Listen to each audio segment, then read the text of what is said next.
And welcome to episode 11 of the UFC Addicts. It's a little bit early in the morning here. We've just gotten done watching the Fight Night card from Beijing, so if I'm a little off, I'll blame it on that.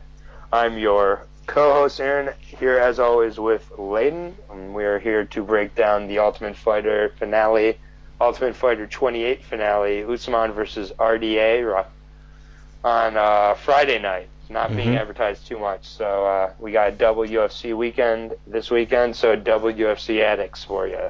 There we go. So we're going to just be breaking down the Ultimate Fighter finale, minus a couple fights that are yet to be announced till Wednesday, but we wanted to have this up before then, so we'll just be ignoring those couple fights. But before we get into the event, we're going to be breaking down a little bit of what we just saw, a little instant reaction to UFC Beijing and Ngannou versus Blades.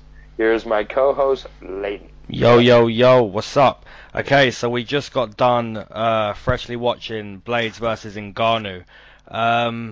Let's start with the co-main. Wow. You know, Alistair Overeem, man, we picked against him, got in there, and, you know, he proved us wrong. There are levels to this sport, and there you go. What a performance. Yeah. Yep, yeah, definitely, he definitely looked good.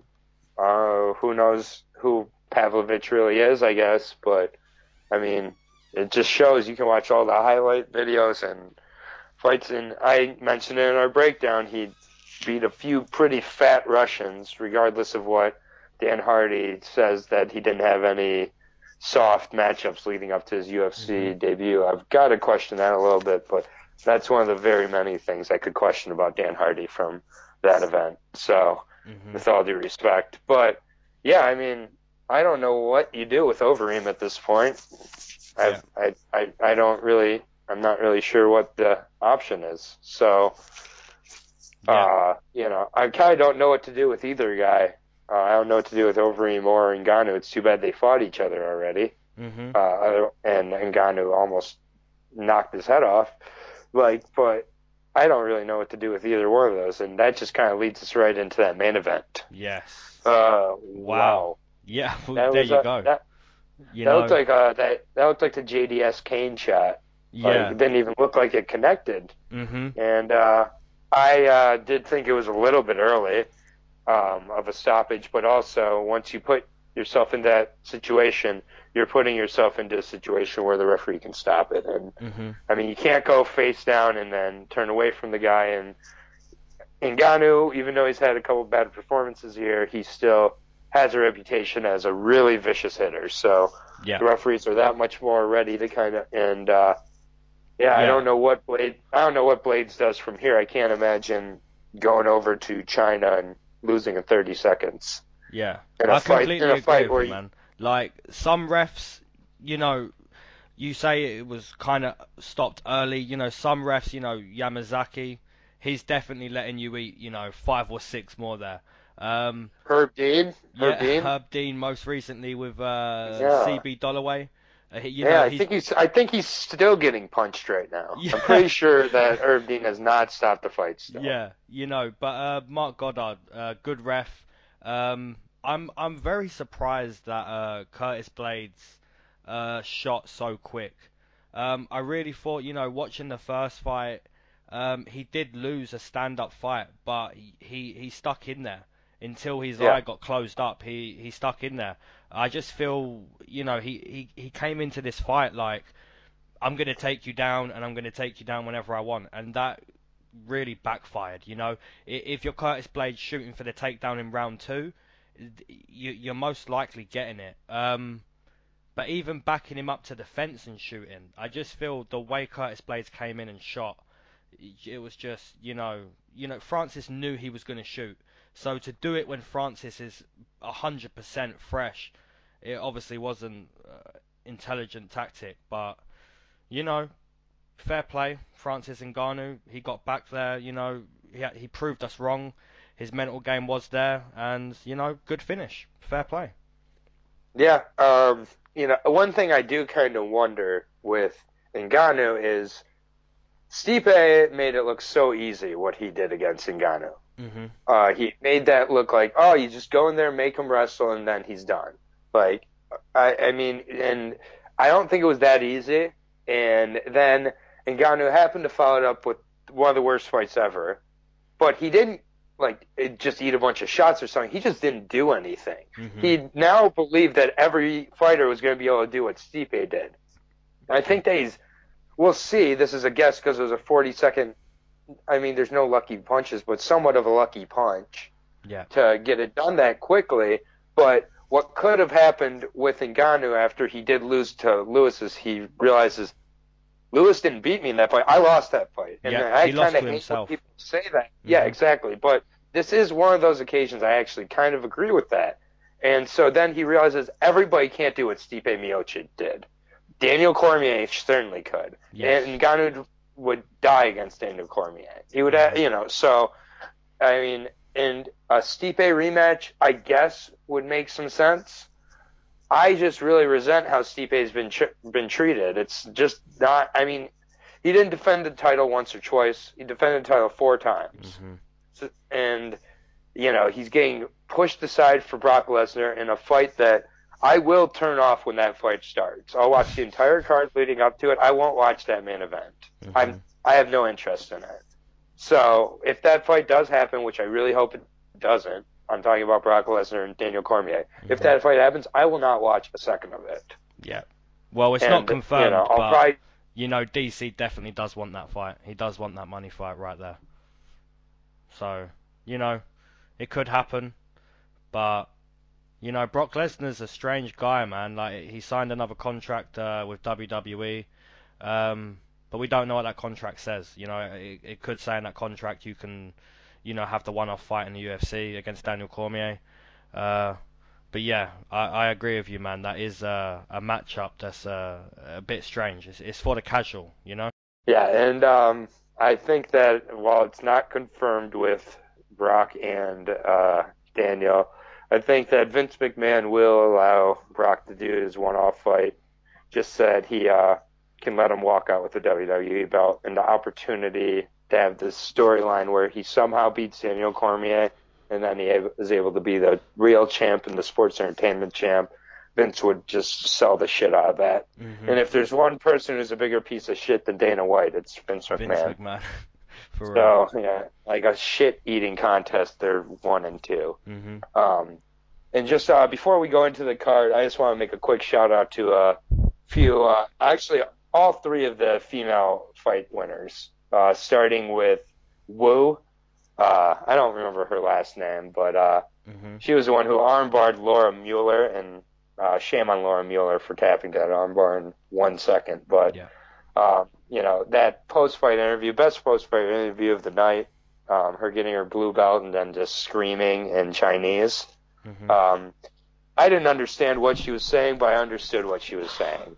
And it was just, you got to love that passion. It definitely reminded me a lot of when Woodley got his BJJ black belt, although this was her getting her blue belt.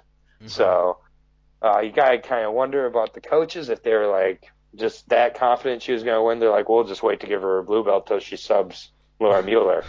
Like, the Tiger Princess. So, and then also Yan and Zhang. Yeah. These two both of them at 115. They're 2 of the definitely up and coming fighters for that division, and if the UFC really cared about quality, they'd put those 2 against each other as a co-main event for the next China or any card in Southeast Asia. I think that is more than worthy of a co-main event slot. So leading off our first fight of the night, at least according to Tapology.com, is the heavyweight tournament finale, which is between Justin Grizzly Bear Frazier and Juan Espino? Yes. Espino, okay, cool. I will be breaking down Justin Grizzly Bear Frazier.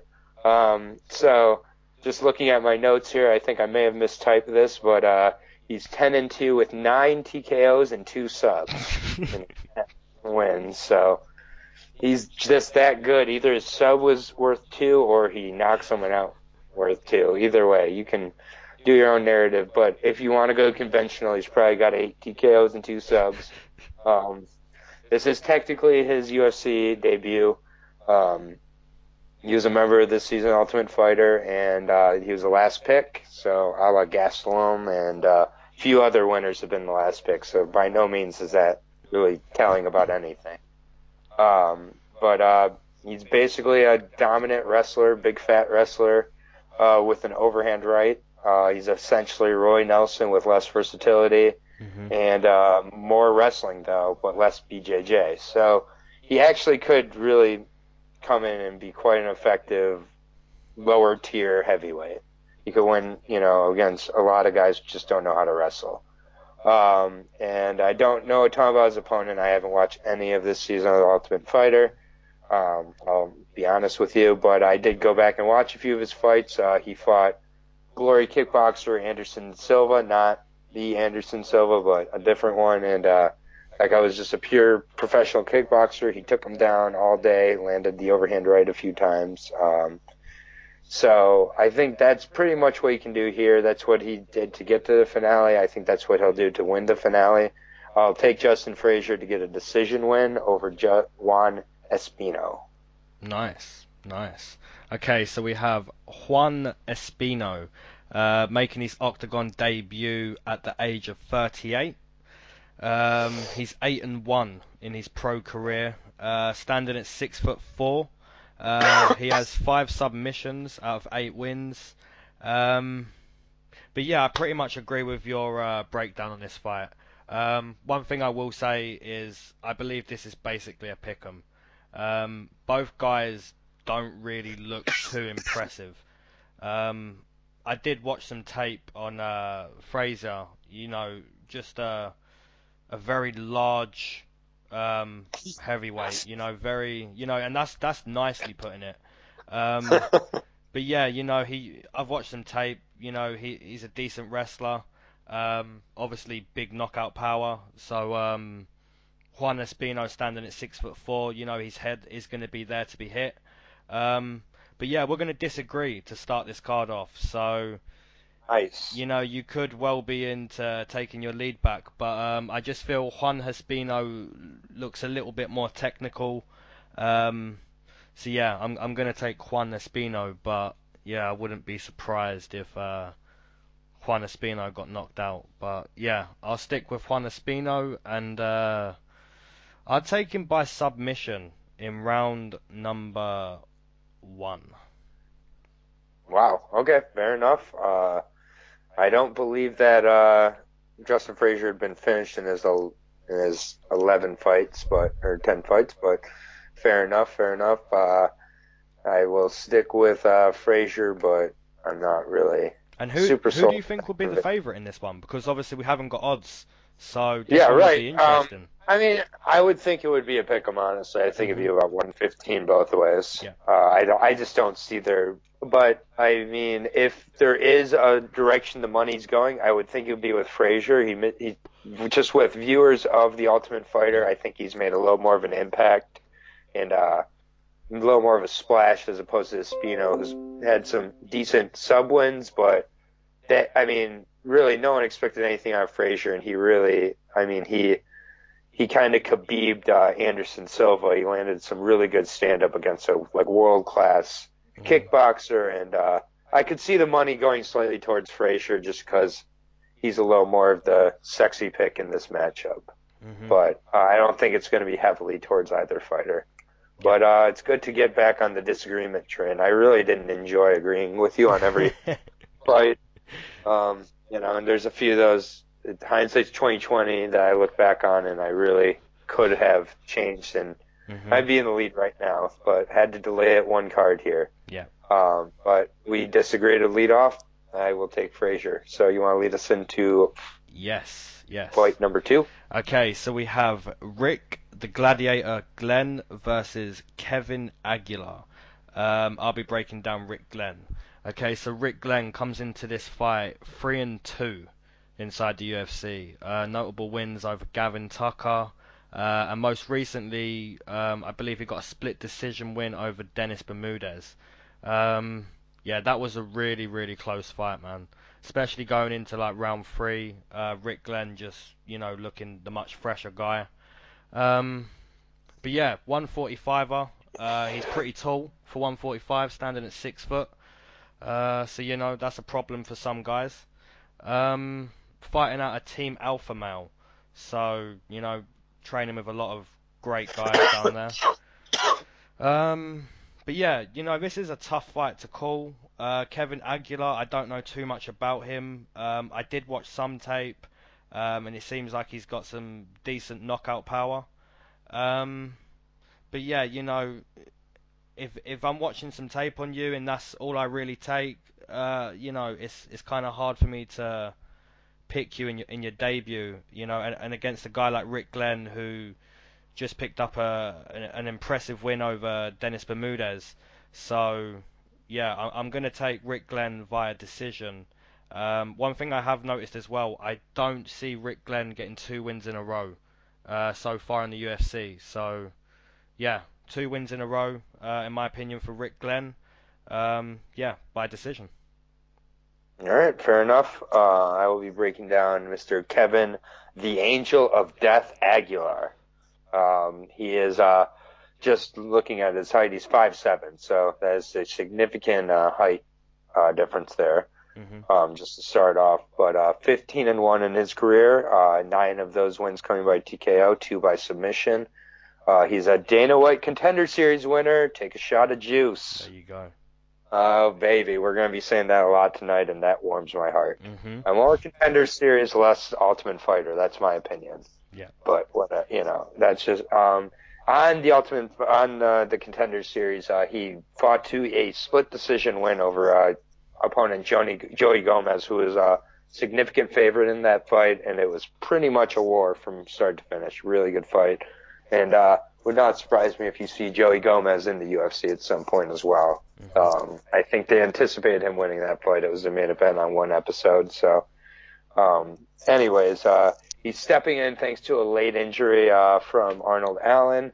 It's really too bad what that fight originally was. And now that I was very excited for it. But anyways, he's definitely been able to, with regards to Kevin Aguilar, he's definitely been able to develop a lot of good experience fighting in LFA, one of my favorite feeder organizations along with Cage Warriors. And he, particularly his fights against Damon Jackson, former UFC competitor, I believe twice he's been to UFC now, and Thon Lee, he got KOs in both of those. He's really fast 145er at 5'7". He's got to be, because he's got to be able to get in and out quickly, eliminate the reach advantage. And he's taken his time. He's 30 years old, 15-1, so he's really developed his record. I love that. And also coming over later in his career to where maybe he could handle this a little better. Mm-hmm. And so I definitely think the key for Aguilar is to be the quicker fighter and keep the movement going here. And I think if he can do so, he can beat up Glenn, who honestly I haven't been that impressed with in the UFC. And particularly when your notable win is a Gavin Tucker, Mm-hmm. I think that's really pushing the definition of notable. And if you go back and watch that war, it was a 3-round war of a 5-round fight with Damon Jackson. That is really showing that he could handle all the different facets of MMA. He got taken down, submission attempts, the feet, everything. He really put up with a lot and landed a perfect counter right hand to put him away. It was a one-shot put away. So he's got one-shot power at 145 in both hands. Throws a lot of feet as well. I guess you could say he's not the most versatile, but I think he's got a pretty willing dance partner here in Glenn. Where I see if Glenn winning the fight though is if he institutes his wrestling a little bit. Mm-hmm. I think Glenn could take him down and stay on top of him. Training at Alpha Male, he's got plenty of good wrestlers, and Aguilar isn't exactly dangerous from his back. He's looking to get up when he's on his back, from what I've seen. Mm-hmm. So I am going to take Glenn, but it would not surprise me if Aguilar was able to hurt and possibly finish a tough fighter in Glenn. Glenn's had trouble piecing together wins here, and Aguilar having 16 fights against some pretty good opponents and being 30. I mean, I think he's could really be ready for this opportunity. So it wouldn't surprise me to get this one incorrect, but I'm going to agree with you and go with Rick Glenn by decision for me. Mm-hmm. And the odds? What are we making of these odds that we don't have? Yeah, the odds we don't have, I'd say probably around 190 for Glenn. Mm-hmm. I was thinking somewhere 150 region, so yeah, I can see that. Yeah, maybe 190 is a little heavy. But yeah, probably a semi-decent favorite, but I wouldn't be against someone putting a little money on a finish for Aguilar. I think if he does win, it will be a finish. Yeah, for sure.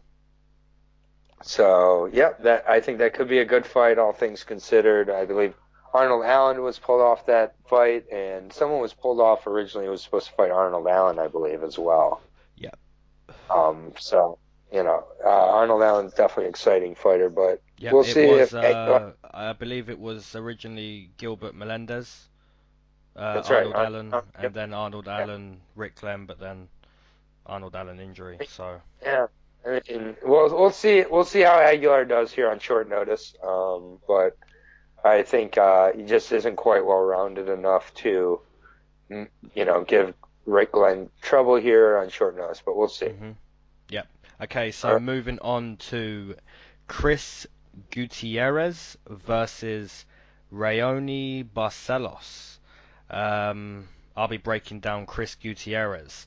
I don't know too much about this guy. I know that he's 12-2 in his pro career. I know he has 7 TKOs out of those 12 wins. I believe he has a couple submissions. But yeah, I don't know too much about this guy. I'm more focused on the guy you're breaking down, to be honest. Rainey Barcelos. Really, really impressive debut. So yeah, the fact that I don't know Chris Guiterez and Rainey Barcelos had such a beautiful debut, and I believe he was an underdog in his debut. So yeah, I'm looking at Rainey Barcelos to put 2 in a row, and most likely, I noticed Chris Guiterez hasn't lost via TKO or sub. I noticed he's only lost via decision, so I'll give him some respect. But I'm looking at Rainey Barcelos to get a win here via decision. All right, fair enough. I will be breaking down Rainey Barcelos. He is 12-1 with 7 of those wins by DKO, 1 whole submission. 1-0 in his UFC career so far with the nasty KO of Kurt Holobaugh. I now know how to say his name, even though it doesn't matter anymore that he's not in the UFC, I assume. Didn't know much about him going into that fight with Kurt Holobaugh, and neither did a lot of people, I think, which hence why Kurt Holobaugh was a favorite in the UFC, which is kind of absurd to think about now. And while the first round with him was somewhat close with Kurt and Rainey, but I think it was Rainey really getting his bearings in the UFC, and then inside the octagon in the second round he looked smooth as could be and just put him away with some brutal shots. And I think that that's what he needs to do here, is kind of, again, allow himself to get comfortable in there. I don't know a ton about Guiterez, but I think Guiterez is going to try to get to the floor, I'd imagine. And that's why I think the first round Rainey really needs to stay, calm and keep him on the outside, get him tired to where those takedown shots really don't affect him much. And I think Barcelos will be successful in that. I don't think he's going to get a finish here, though. I think that Guiterez is going to be able to toughen it out and get to a decision. It may not be a competitive decision, but I think it will be a decision win for Rainey Barcelos. And I think he'll probably be one of the bigger favorites at 200 to 250, I would think. I think the UFC debut really, really opened a lot of people's eyes. And so We will see, but I don't think he'll get the finish. I do think it will be a decision, but I think it will be a pretty dominant one. And most likely, I've picked 3 favorites to open the card. Yeah. So, sorry about that, but, it is what it is. So, decision win for Barcelos for me. Nice. You know. So moving on to Roosevelt Roberts versus Daryl the Saint Horcher. I'll let you take it away with Roberts. All right. Mr. Roosevelt, the Predator, Roe, Go-Getter. Those are 3 different nicknames there. Roberts. This kid, he's 24 years old, 6'1" at 155, so nice size. He's 6-0 in his career with 3 TKOs and 3 submissions. So I like that. I will always love to see the well-rounded finish rate for a fighter. He's a Dana White Contender Series winner. Take a shot of apple juice. Take a shot, even though it's in the morning here. It's 9:30 in the morning here. So take a shot still. There's, it's 5 o'clock somewhere. And he got a rear naked choke. And he also had a TKO win over in Bellator. He's finished, like I said, all 6 of his fights. Kid's got a lot of skills. He's another one of these kids who's trained MMA, which meaning he's got the wrestling, he's got the submissions, he's got the striking, he's got the grappling overall. I like this kid. This guy he's really looks like he belongs in there and looks extremely calm and confident, not cocky, not distracted, not like Kevin Holland, not talking. Just like he's in there and he's just like, I belong in here and he looks like a UFC athlete. I don't really know how else to describe it.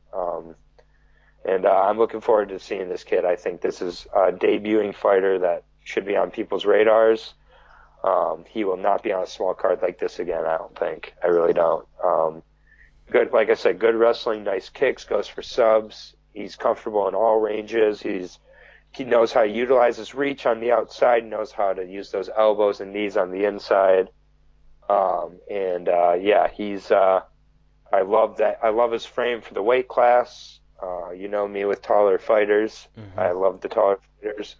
And I think he's getting better by the fight. I watched all 6 of his fights, and it didn't take long. It took like a combined 6 minutes or something because he's gotten quick finishes too. I think Horcher is in real danger of being a showcase fight here. So, and I think that's what he will be. I think Roberts is going to show off his striking a little before showing off the wrestling and getting a rear naked choke finish in the second round, I'll say. And people are going to know this kid's name, and they're going to know he's good. And frankly, Daryl Horcher isn't. And tough luck here, but he's going to lose to I think a real prospect here in Roosevelt Roberts. Nice. Okay, so we have Daryl the Saint Horcher. Comes into this fight 1-2 inside the UFC.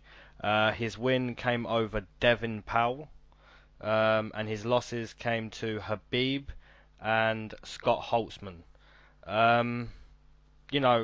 I believe Daryl Horcher actually had a motorbike accident, so not funny. Yeah, it's not funny. It's not funny. So the fact that he can even step foot in the octagon, that's fair play. And in my opinion, inspiring. that's his win. Yeah, but having said that, Daryl Horcher is a very, very average 155er. He's about a 3 out of 10 literally everywhere it goes. But yeah, I pretty much agree with everything you've just said. I don't really know what else to say. I believe, Roberts, he looked really good on the Contender Series. He's finishing all of his fights. Just a real modern day mixed martial artist. But yeah, I agree with you, but I'm going to take a round 1. I believe that Roberts is just going to completely outclass him. If I'm going to make a case for Daryl Horcher winning, somehow he just looks a little bit better each round, and maybe gets a couple takedowns here and there, and somehow Roberts doesn't make any of that off of his back. But yeah, I don't really see that happening.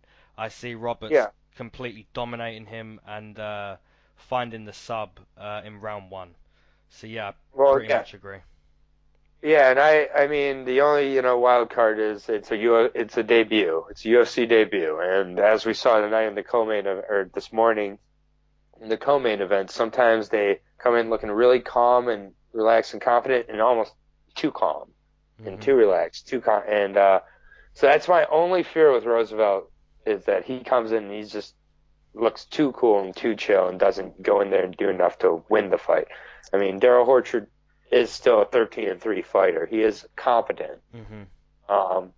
And this is now going to be his fourth fight in the UFC, and so we'll see. But I mean, overall, he's got I mean, I think he'll look similar to how he looked on the Contender Series, where in the first round he kind of showcased a lot of different techniques, and then the second round really went for the finish. I think it could be the same thing here, Yeah. where maybe his team even sees a benefit into not just going in there and looking for the quick finish, but Yeah, a actually little bit like Curtis Blades today, yeah, That backfired massively.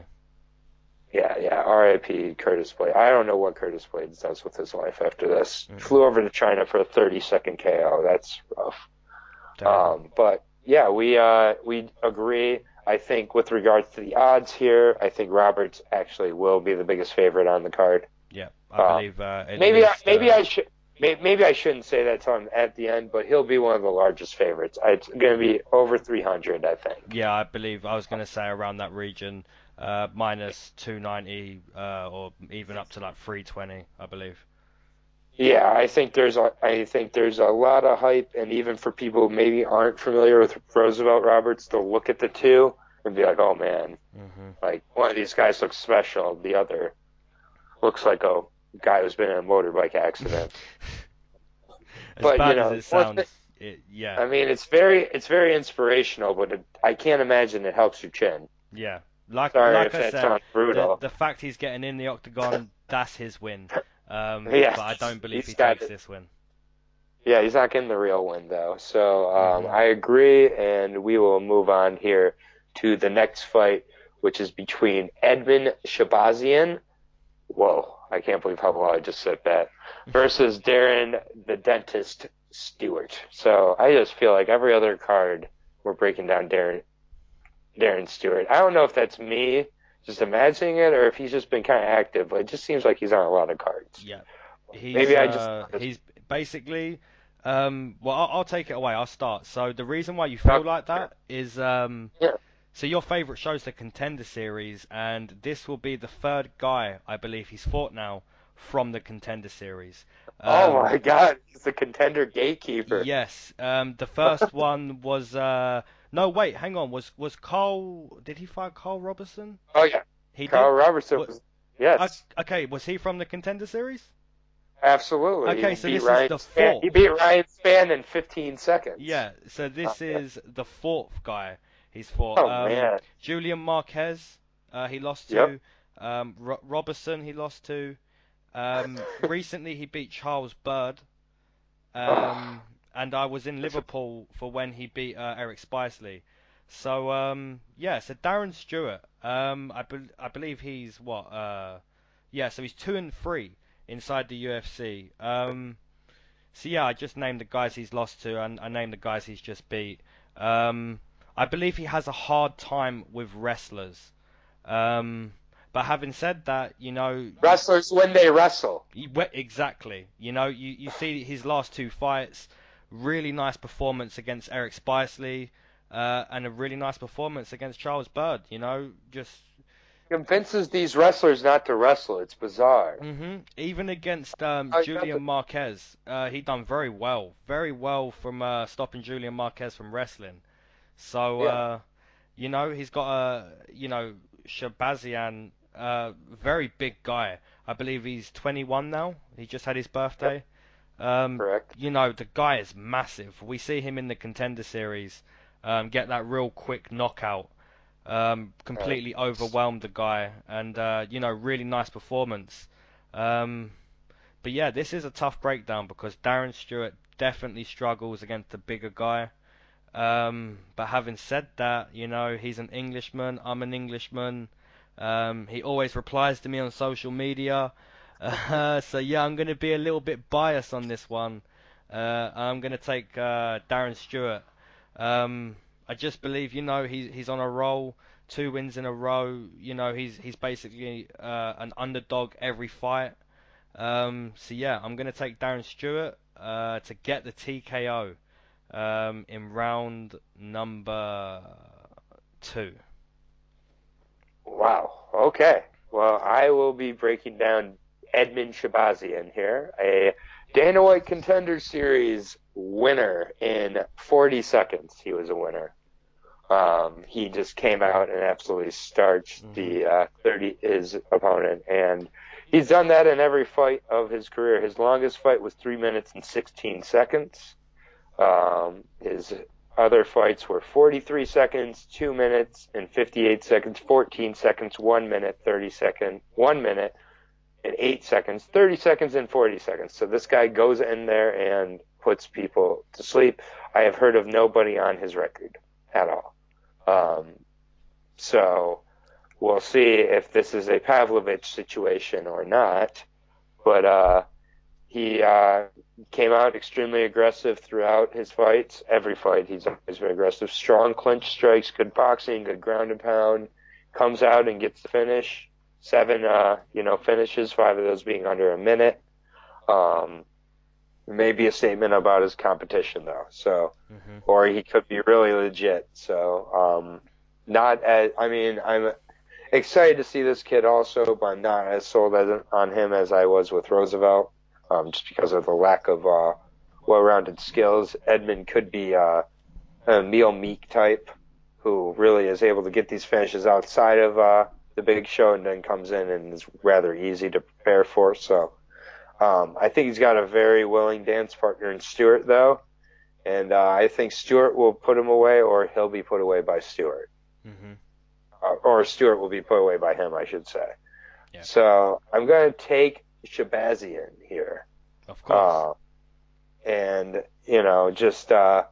I think that the Contender Series guys are tough, so no shame in going 1-3 against them, Darren. But I did pick Charles Byrd against Darren also, but I picked Charles Byrd to wrestle, and Charles Byrd decided to not wrestle. Yep, I actually did take Charles Byrd as well. But I will stick with the Englishman this time. Yeah, I'm going to take Shahbazyan, and I'm going to take him to go to a decision here. And I could see him being really tired by the end of it and winning a 29-28 decision from winning the first 2 rounds and kind of trying to survive the third. But I think he's going to have some good luck early and good fortune early and get a decision win over Darren Stewart. So I'll take Edmund Shahbazyan. Nice. Odds? What are we saying on this? I don't know. I would think maybe a very slight favorite for Shahbazyan. Interesting. What do you think? I was thinking a slight favorite for Stewart. But I feel like, when the fight arrives, I feel it'll be more of a pick'em, like both minus 105 or something like that. Yeah, as much as we criticize the odds makers, when you don't have the odds, it's really hard to make the odds yourself. Yeah, for real. I'll be honest. At least I have a little extra respect for the odds makers after this. It's very hard with a fight like this. Maybe it would be a pick'em. I'm not sure how. I just think Shahbazyan looks like he could be really good, and he's huge for 185. Yeah. So. Well, it's going to be interesting to see the real odds when they do come out. See, I feel like we're nailing them, but it could be a few surprises. It's a lot like picking the fights. You feel like you nail them, and then you see the result, and you're like, oh yeah, actually that makes sense. Yeah, Lauren Miller and that. Yeah. Tiger Princess. Oh boy. Tap, tap, tap. Okay. She was just tap before she got in the octagon. For real. All right, I'll lead off this next one here. We've got Tim Dirty Bird Means versus Ricky Rainey. Sorry, I believe it's Ricky the Sniper Rainey. Yes. But oh, cool. I know that journeyman's nickname. That's good. I'll be breaking down Tim Dirty Bird Means, now 34 years old, which kind of surprised me, but he's 27-10 overall, with 18 of those wins coming by TKO, 4 of which by sub. He's got an 8-7 record in the UFC with 1 no contest in 16 UFC fights. So that was pretty surprising to me. He's currently on a 2-fight split decision losing streak. So take it from that what you may. Those split losses coming to Bilal Muhammad and Sergio Moraes. Mm-hmm. And yeah, Means has been around for a minute now, and for the most part, he has exciting fights for sure, and that's why he's stuck around. And he's in a matchup here that I don't think is going to be lack excitement. I think that these guys are going to come out and they're going to bang, and neither one has much to lose at this point. Mm-hmm. Either they stick around and be kind of a journeyman in the UFC, or they get cut. So I guess they do have somewhat a lot to fight for in their careers, but I also think it may have them come out and really, put it all on the line, I guess is what I mean. So, Means when he fights the good guys, he loses. Matt Brown's, Alvarez, he loses. And then he puts away the guys like the Sabah Hamasis, the John Howards, the George Sullivans. He puts those guys away. And I would put Ricky Rainey right in that level. Mm-hmm. So I'm going to take Means to show out a little bit here for the first time in quite a while. Maybe include a lot standing elbows, some knees. And I actually have him finishing with a standing elbow in the second round. So I will take Tim Means to... He hasn't really had a showcase fight for his striking in quite a while, since like the Justin Salas fights and things like that. And I think he'll have the reach, and I think overall the skill advantage against Ricky Rainey here, who's kind of been around forever, and kind of like a Kurt Hullaba. I don't think he'll ever get a win in the UFC, but he'll get opportunities in the UFC. So I think he gets put away here by Tim Means in the second, by TKO. Nice. Okay, so we have Ricky Rainey, 0-1 in the UFC, previously fighting in Bellator, where he went 5-2. So, not too bad. What can you really say? In his debut, you're watching him and you're like, this guy kind of looked like John Jones. He looks like him. And then the second round came and reality hit. And when I say reality hit, I mean Ricky Rainey got hit. And he got hit really, really hard. Brutal KO loss there. Like basketball bouncing off the canvas. Yeah, for real. We're watching him and we're like, his style, it reminds us of John Jones. And then we saw how Ricky Rainey really doesn't look anything like John Jones. The person who became to look like John Jones is Adesanya, which, we've seen a lot of him. That is definitely potentially the next John Jones. It's not Ricky Rainey. But yeah, I pretty much agree with everything you said there. One thing I will say for Tim Means is his last 2 losses, split losses, could have easily gone his way. He could have easily won both of those split losses. I feel this time he's due a decision win. So I'm going to take Tim Means to just be really dominant over 15 minutes. Use his range, his length, and just pretty much school Ricky Rainey for 15 minutes. So yeah, I agree with you, but yeah, I'll take a decision. Yeah, and I do think Means will be the favorite in the 170 range. Mm-hmm. Yeah, I'd agree with that. I don't think you're going to make him much higher than that because he is very inconsistent. Mm-hmm. But it just like looking, I know MMA math does not work, but it's just look at the guys he beats. He beats the Sabah Hamasis. He beats the John Howards. He beats the George Sullivans. That is exactly what Ricky Rainey is. Yeah. Is that second level type of fighter who makes the UFC. Not all UFC fighters are created equal. But with all that said, I think it's going to be a very exciting fight. I don't think it's going to touch the ground much unless one of the opponents hits the ground from strikes. It's a good matchup to watch, and just because I do think whoever loses is cut. Yeah. Maybe not Tim Means. That may be a little strong with Means, but I'm not really sure. I mean, Means has not, even in some of his wins lately, hasn't looked super sharp. I don't think he has a finish going back about 6 to 8 fights now. So he's not in this untenable position. So we'll see. But I think it will be a good fight, and we agree again. So we have, 2 agreements, 2 disagreements so far? Yeah, 2 disagreements. So we're probably due 1 or 2 more, I'd say. I think we may have one in this next fight coming up here. Probably. Probably. Yeah, so moving into it, it is Joseph Benavidez versus Alex Perez, right? Alex Perez? Yep.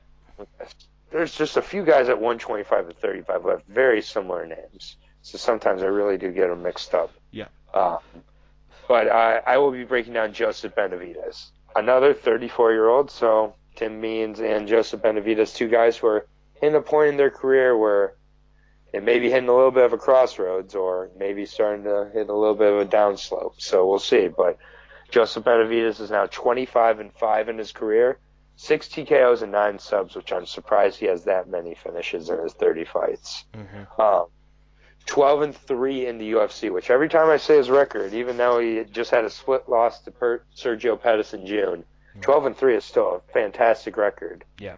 And the guy is, he's a decision machine since 2014 when he subbed Tim Elliott, when Tim Elliott tapped out with his feet. That's the last time that Benavidez got a finish. So 6 straight fights going to the cards for him winning 5 of 6 of those, and it was a really close fight against Sergio Pettis as well. Definitely a crossroads fight for Benavidez. If he loses this fight here, I don't know if he tries to put on some weight and go to 135 and start making fun of Dominic Cruz again or something, or I'm not sure what he'll try to do, but his time at 125, even if it's not already done with the organization putting away the division, will definitely be done if he loses to Frazier, I think. I am worried that Benavidez's decision streak may end here and he may get finished. Benavidez, that is. I think that Perez, is really come on strong. He's very, very hungry. He's training out of a great camp.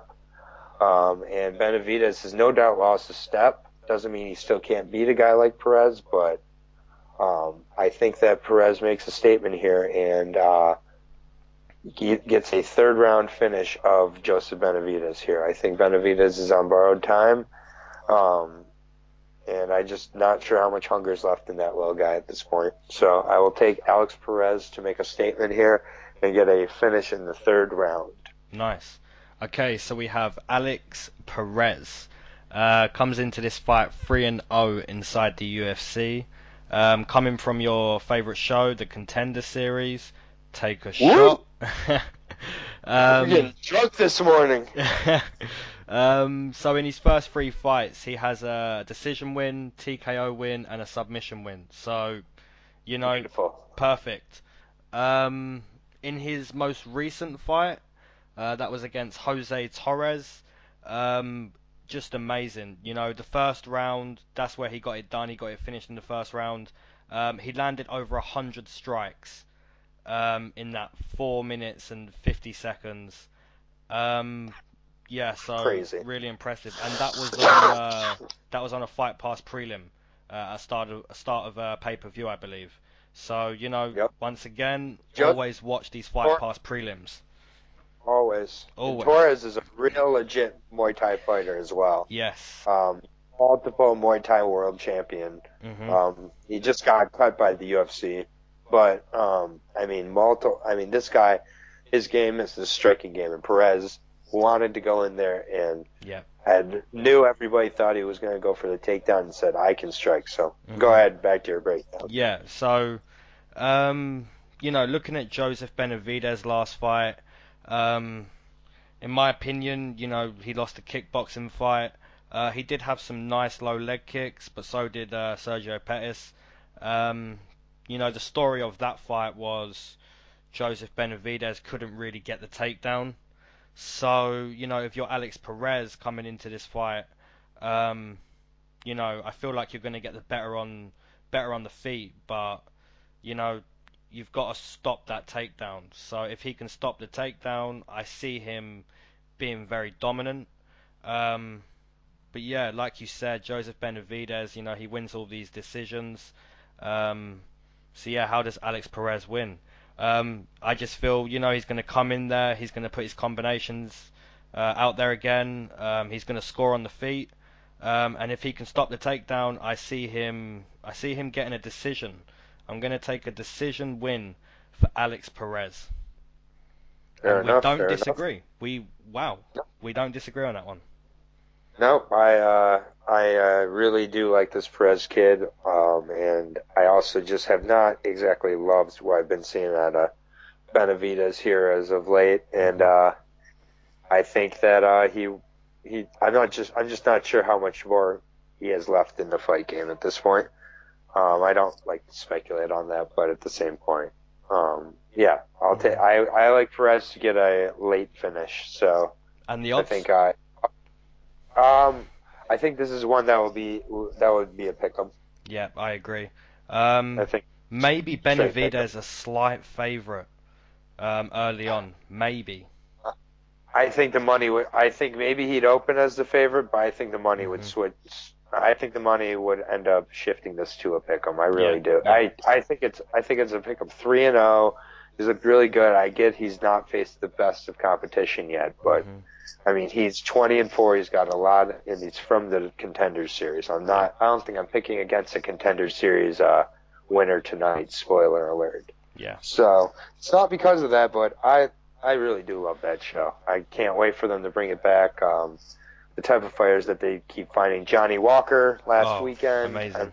It's some really real quality opponents. So we do agree that on Alex Perez defeating Joseph Benavidez to give him a second loss in a row. Yeah. Speaking of Contender Series, our next fight has one in Antonina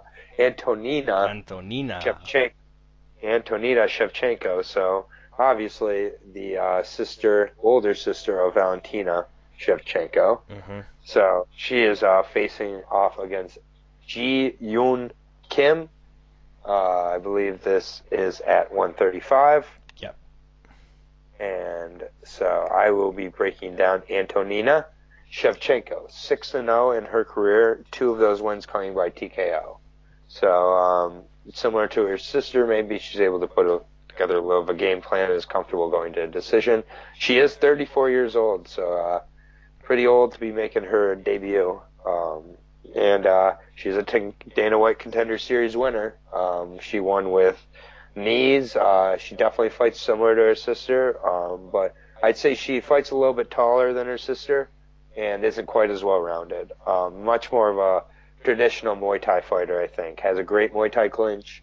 Used it to control her Contender Series opponent. She did get taken down where she was able to actually reverse the position and get a little bit of ground and pound, but nothing too special. I think for the most part she's trying to keep it on the feet. Has some competence on the ground, but I don't think she wants to spend a whole lot of time there. I do see her winning a decision here. I think she's going to be cautious of getting taken down. She does leave herself open to submissions on the ground. She really liked planting her arm as she was doing ground and pound. So against I'm not sure how good G is on the ground, but that's where I would assume she needs to take the fight. And she does have some good size here, and I think she needs to get to the ground and look for a submission. Antonina has some bad habits like posting her arm on the ground, things like that, putting her back flat on the ground when she's on the bottom. So she does leave herself open to submissions, against a more competent grappler. So that could be G, but I'm going to take Antonina to get the decision win here in her debut. Nice. Okay, so we have Ji Yeon Kim. Comes into this fight 2-1 inside the UFC. She lost a debut to Lucy Pudilova. And then she fought Justine Kish in North Carolina. I was there for that fight. She was a slight underdog against Justine Kish, where she actually took over towards the end of the fight. Definitely dominated round 3. So yeah, she actually got the better of Justine Kish in a kickboxing fight. So that's the most impressive thing I've gathered from her career so far. This is actually at 125, so Okay, my mistake. She's a big 125er. Yeah, so Ji Yeon Kim will be cutting down to 125. So you bring up the point that she has to wrestle, and that could be her key to victory here. However, Antonina Shevchenko, I believe this is only her 7th professional fight. Having said that, her sister Valentina, so surely she's had a lot of hard training sessions. So yeah, I just see this being a kickboxing battle until Ji Yeon Kim decides to grapple. But yeah, I feel Kim has the harder job trying to get the win in this one. So yeah, I'll take Shevchenko via decision. Nice. So we agree once again. So we have 2 disagreements on this card so far. 2 disagreements. And the odds. What are the odds saying for this? Well, I would say that they're giving Shevchenko the favorite, probably 150 range, 150 to 170. Yep, I was thinking. I would say just purely name recognition, and just overall, she's, I think, got the clearer path to victory here than G. But that wouldn't be one that would surprise me. But I think a lot of these odds are going to be pretty close in that 150 to 170 type of range. I do think the Roosevelt one is going to be the largest favorite on the card, though. Now that I've gotten to the main event, I can be fairly certain that I think Roosevelt Roberts will be the heaviest favorite on this card. So we'll see if I'm right or not. I'll be interested to see the odds when they come out. So we are moving on to the co-main event of the evening here. Yes. You want to lead us away? Yes. That would be Pedro Munhoz versus Brian Kid Lightning Caraway. I'll be breaking down Pedro Munhoz. He comes into this fight 6-3 inside the UFC with 1 no contest. So let's go through his 3 losses. He lost decision to a Suncell, so that's respectable. He lost a split decision to Rivera, respectable. And he lost a split decision to Dodson. So, you're looking at his losses here, and by the looks of things, if you want to beat Pedro Munhoz, you have to dig real deep. So, yeah, most notable wins, not really that notable. I believe he was an underdog somehow against Justin Scoggins. Got an impressive submission finish over Rob Font, and absolutely destroyed Brett John's legs recently, a few weeks ago. But yeah, this is styles make fights, and I believe stylistically this fight is better for Pedro Munhoz. I believe he'll have the better on the feet. His stand-up is improving fight after fight. Obviously, very, very talented on the ground. So if it goes to the ground, Pedro Munhoz will, attack from his back. I believe the fight will go to the ground. Brian Caraway, very good wrestling. But yeah, in my opinion, Pedro Munhoz is a real contender at 135. I'm not sure where he is in the rankings. I believe he's most likely in the top 10, somewhere around. Oh, I'm looking at it right now. He's 9th. But yeah, real contender. And I like him. I like him a lot. So we'll see what Brian Caraway can do here, but yeah, I'm leaning hard towards Pedro Munhoz for this one. I'm gonna take him. I'm gonna take him to get a late submission against Brian Caraway. Wow. Okay.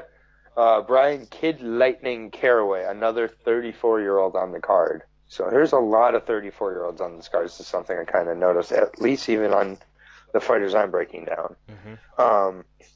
He's 21-8 overall. One of those wins coming by TKO, 17 by submission. The dude's a grappler. 6-3 in the UFC, so two 6-3 fighters fighting here, so both very respectable records. He just had a split decision loss to Cody Stamann in his most recent fight, so no shame there. He has wins over Aljamain Sterling, Eddie Wineland, but he has losses to Sun Xiao, which no shame, similar loss, but Mitsugaki, so he's a decent 135er. But he's just kind of an unlikable but an effective grappler. That's really how I describe him. There's a good chance, I think, that the grappling will be canceled out in this fight as well. So I think it comes down to stand-up. And you mentioned that the guys who beat Pedro are guys who dig deep. I'm not sure if Brian Caraway at 34 has that dig deep in him still, or if he ever really did. I think that kind of was one of the weaknesses that was led to his downfall against Diego Brandao. Really, when he gets into these gritty, hard wars, he has trouble. So I'm going to take Pedro to be ready for the grappling game and get a decision win here. I think he'll beat up the legs again and could possibly get a TKO in the third, but I'm going to go with a decision for Pedro Munhoz. And I do think that Pedro Munhoz would be the slight favorite in this fight. But I think it would be close. I think it'd be 130 to 150, probably. Yeah. Not much more than that. Not much more than that, though. But we will agree once again, and Pedro Munhoz goes to a quiet 7-3. Like, absolutely whisper silent 7-3. Yeah. The Misha Tate days are gone, and the losses are coming in. That's what I'll say for Brian Caraway. I mean, I think that, I don't know if it's coincidence or not, but since he has not been with Misha, he's not seemed to be the same fighter, that's for sure. So, you want to, I think that you definitely have to do the main event as I continue to ponder my pick. Okay, so we have Rafael dos Anjos versus Kamara Nigerian Nightmare Usman. I'll be breaking down Mr. 30%. Okay, so he comes into this fight with 8-0, an 8-0 record inside the UFC. So take note, Mr. Habib. So 8-0 is 100%, by the way. Yeah. And in those 8 fights, he hasn't been an underdog. Having said that, he's not even been close to being an underdog. He's either a moderate favourite or a huge favourite. But having said that, he's beat guys like Leon Edwards, Wally Alves, Sean Strickland, Sergio Moraes, Emil Meek, Damian Maia. So, the fact that this guy's not even coming close to being a pick'em, and he has, those 6 guys on his win train, that's a statement. MMA community clearly doesn't like this guy, but the fact that he's never even close to being an underdog, clearly everyone is taking note. Everyone's really getting behind this guy, and rightly so, because his wrestling right up there with Tyron Woodley. His knockout power clearly is right up there with Tyron Woodley. So yeah, you can see what I'm getting at here. He's pretty much a mini Tyron Woodley. I really like him. I think the guys are, coming out with that 30% statement and saying that I believe he said he broke both of his hands at one point in an interview. He says some stuff that is strange. He goes onto Facebook, he does the Facebook Live thing, and he's always talking. He's talking trash all the time. Terrible trash talk, too. Yeah, but That's why he hasn't gone anywhere with it. yeah, He just needs to keep winning. yeah, he steps into the octagon. He looks good, man. He looks really good, and I think, we saw Colby Covington beat up RDA. Personally, I had that 50-45. And I just believe Kamaru Usman basically does the same thing. But I think he notches it up from 30%. I think he probably notches it up to maybe like a 60 to 70%. So Ooh.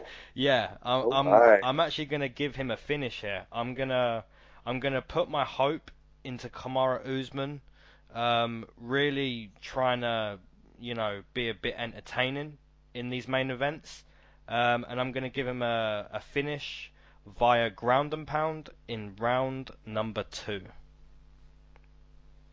All right. I will be breaking down Rafael dos Anjos, or RDA as I will be referring to him the rest of the time. Another 34-year-old fighter, so really strange the amount of those fighters on this card. 28-10 overall record, 5 wins by TKO, 9 by submission.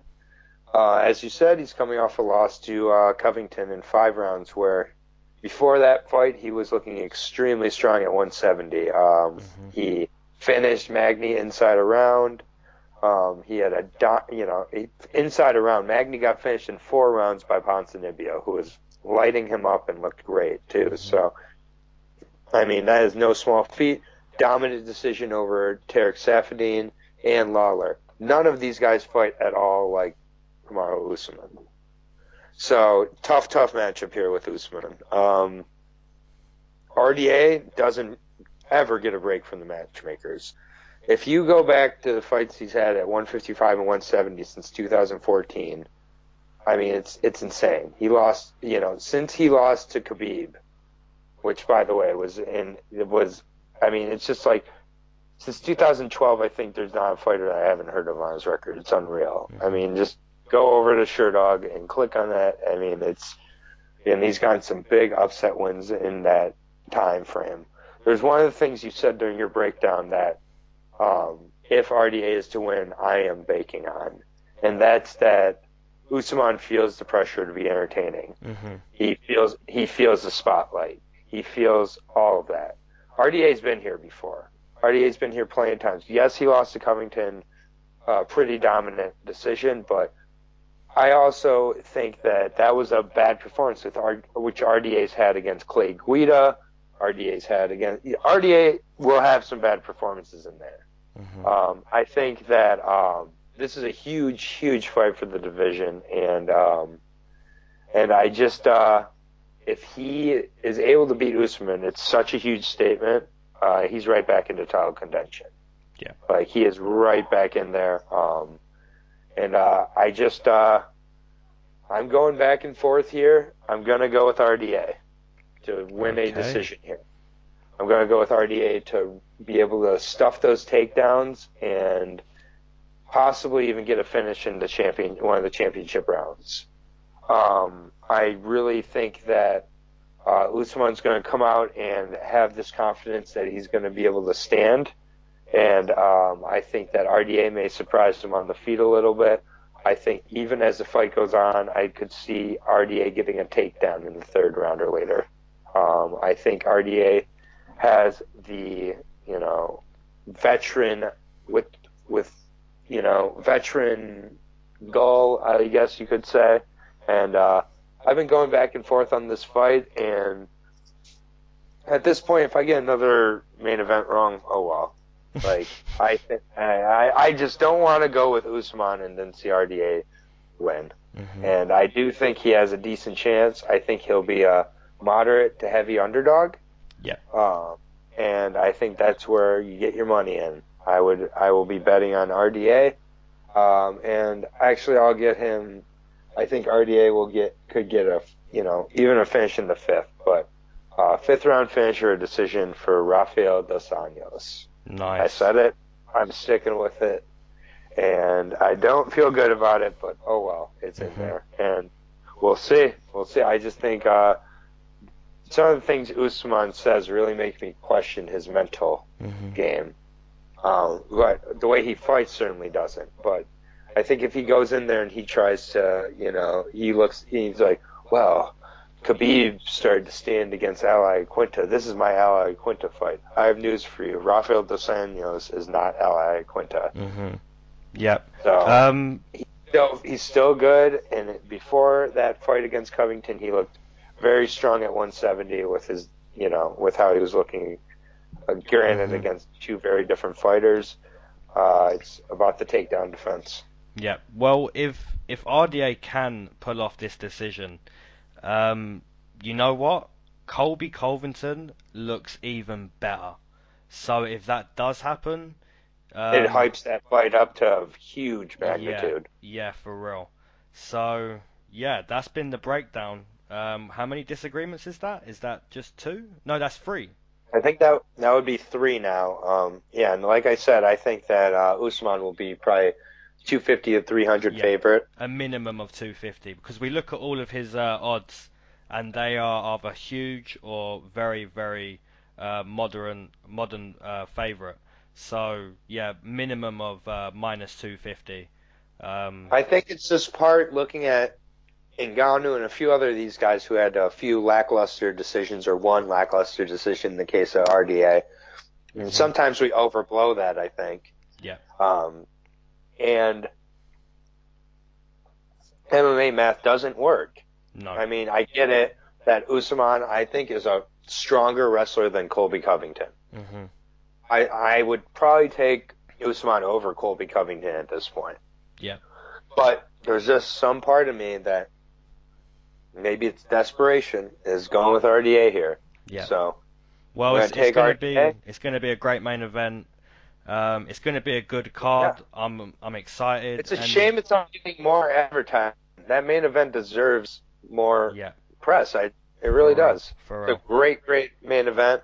I think there's some good fights. Let's just go through the card here. One more time. We'll do our little recap. Pick a fight of the night. And we will be out of here, and then we will be back with our next breakdown for 142 tomorrow. So, starting with Justin Frazier and Juan Espino, we disagree. I have Justin Frazier, the big fatty. Yep, I believe. Go ahead. Yeah, you have Juan Espino. Go ahead. I believe I have a submission for Juan Espino in round number 1. Yep, and I have Frazier with a TKO in round 2, I'll say. Why not? YOLO. Next fight, Rick Glenn versus Kevin Angel of Death Aguilar. I have Kevin Aguilar to get grounded and decisioned by Rick Glenn. Yep, pretty much the same. I've got Rick Glenn via decision. Okay. Rainey Barcelos versus Chris Guiterez. We both agree with Rainey Barcelos. I have Barcelos getting a decision. Yep, I'm with you. Decision for Rainey. Okay, you didn't have a finish in that one for Rainey? Nope, I said Chris Guiterez.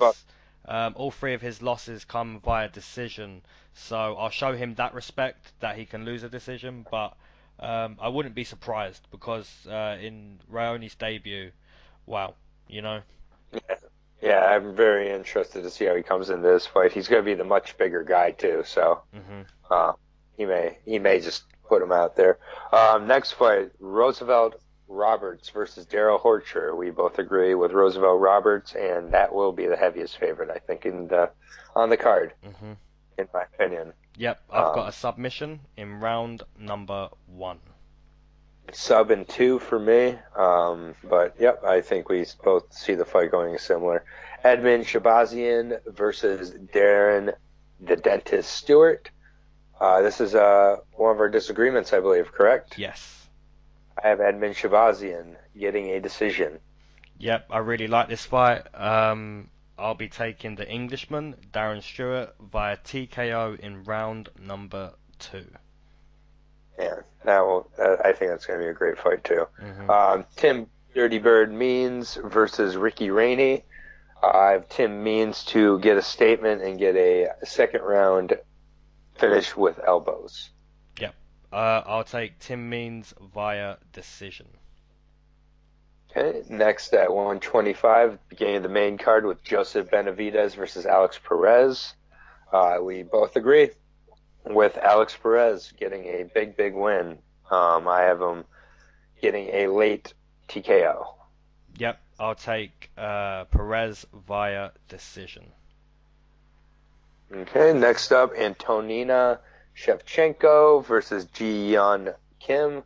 We both agree with Antonina Shevchenko. I have her via decision. Yep, I'm with you on that one. Antonina via decision. All right, and then in the co-main event, we have Pedro Munhoz versus Ryan Kid Lightning Caraway. I have Pedro Munhoz with I'll go with a third round TKO. Yep, I'll take a third round sub for Pedro Munhoz. Both have him turning on the third and putting away Caraway. Mm-hmm. Putting away Caraway, that rhymed.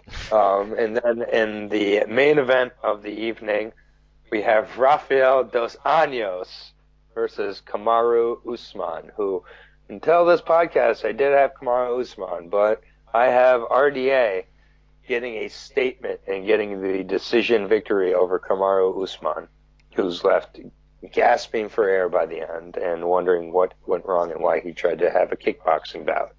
Yep. So yeah, obviously we disagree on the main events, and by the looks of things, that's a good thing for me. So Undo. yeah, that could come back and get ya. But yeah, I've got Kamaru Usman getting a TKO in round number 2. And I think we agree here, but fight of the night for me is Edmund Shahbazyan versus Darren Stewart. Yep, I agree. I'm with you on that one. I think that's going to be, chaos from literally the first second. Yeah, and I think Benavidez and Perez could be another contender for that. But I just think Edmund and Darren are just going to stand and bang, and it's going to be a close one. So. And before we sign off, we shall see. Tonight we have Tito Ortiz and Chuck Liddell. Really quickly before we sign off, who you got? You go first. Oh man, okay, so I'll keep it short and sweet. I believe both guys have CTE. I believe one guy has it far more. And I'm going to take the guy who doesn't have CTE as much as the other guy. So I'm going to take Tito Ortiz to get a round 1 TKO. Oh, we're going to disagree. I'm just going to say it right now. I got Chuck Liddell getting the TKO. I think mentally he just has an advantage over Tito Ortiz. He's beat the shit out of him twice, and he's going to do it again. Wow. And he's got... and I'm going to just get main events wrong in every organization. I don't just stick to the UFC. So yeah. At least you're getting them wrong. This is going to count as half of a pick, by the way. Yeah, okay. So... From now on, please make it like 10.5, 11.5. Yeah, okay. Because this counts. Okay. This counts. Fair play. I got Chuck Liddell, first round TKO. Well, I'll be sure to send you a message when Liddell's sleeping. Yeah. Then he's going to get murdered by Vitor Belfort in 2019. Wow.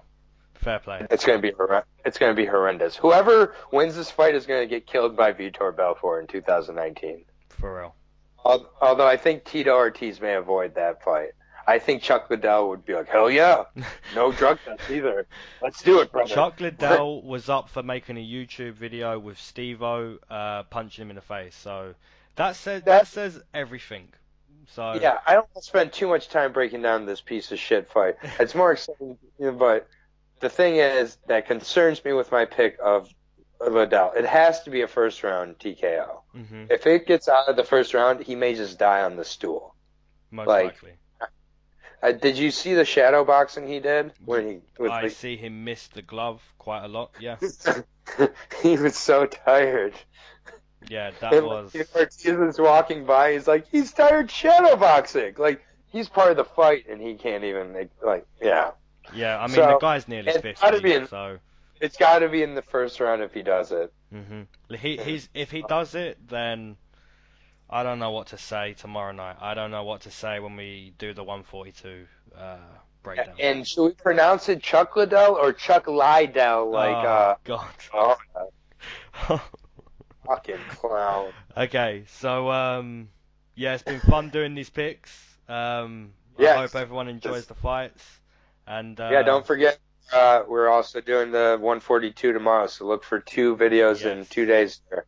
We were going to do them all together, but you don't want to hear us do another hour. Yeah. Yeah, so we're going to do that tomorrow. It'll be up by Monday. Like we always appreciate the likes, the views, the subscription. We appreciate it all. Comments. So we aren't missing a card.